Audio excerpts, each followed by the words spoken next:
How are you? How are you doing? There was this time in my life I was in campus ministry. I used to be, oh my God. I would have any reason, I would come up with any excuse. It was justifiable, the reasons I couldn't make it to church. I was like, beg, I'm tired. Next Sunday, I was not consistent, and that is the point. So, my dad told me one time, Henrietta, even if you're sick, that means a very good reason. He said, come to church. He said, just come and sit down. Like, even if nothing, like, you don't participate in anything, maybe the thing is video holding you, come and sit down.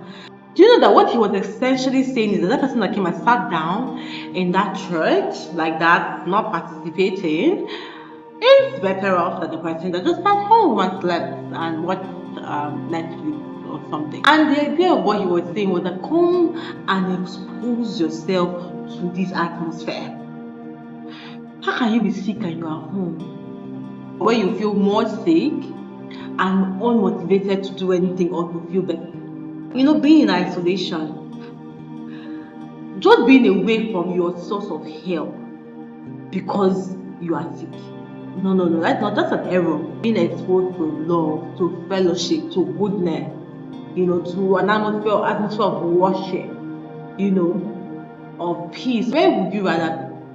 Even if you're sick, even if you're in a bad place mentally, financially, family-wise, you're struggling with things, where would you rather be? Right? Is it on your own, sulking, feeling depressed, letting the devil deceive you and put you and keep you down? Or being in the place where you are in proximity to help, proximity to the right information, to the right people? This brings me to other examples that I'll use to further, expatiate or buttress this point, these concepts. I think I first heard of how much we learn subconsciously from this South African comedian Trevor Noah. Of his faith, he was sharing of his experience when he was trying to learn a language. What he did was that anytime he was traveling, he would just carry his headphones to play maybe a radio session, a podcast, just play something in that language, and he would just listen to it on his headphones whenever he was flying. After some time, he noticed that he started getting better. And this is something that he did constantly anytime he was on transit.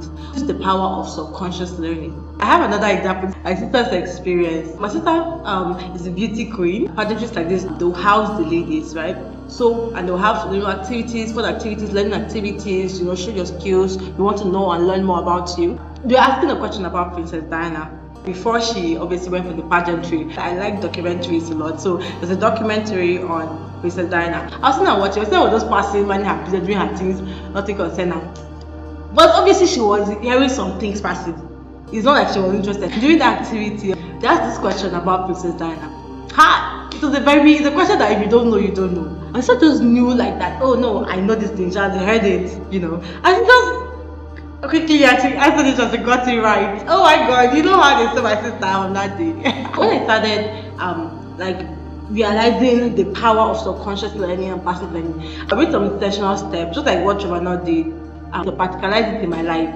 One of the major examples I have is when I was in school. One night, I just carried my lecture notes, carried my phone, and I started recording. I just started reading the notes out loud and recording it.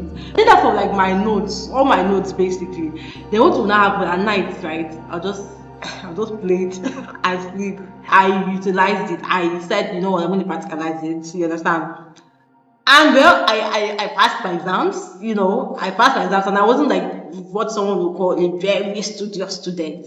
But I did those things. I did those extra things. I just tried to figure out what works for me as a really serious student. And even in recent times, I'll just get an audiobook. Like one of the ones I did a lot was Think and Grow Rich. I'll just play the audiobook and I'll sleep. In fact, I think I'm someone that would even tell you that I don't like sleeping in a very quiet environment. I feel like it makes it boring. Even when it comes to reading, I like to let something be playing in the background. So when I sleep, I give myself background music. It could be a message, like a preaching, it could be a lecture, and something that I also try doing. Like if you want to be praying at night, try playing gospel music before you sleep. I'm someone that wake up at night, like in the middle of the night a lot. So I'm presetting the atmosphere that I want to help myself pray.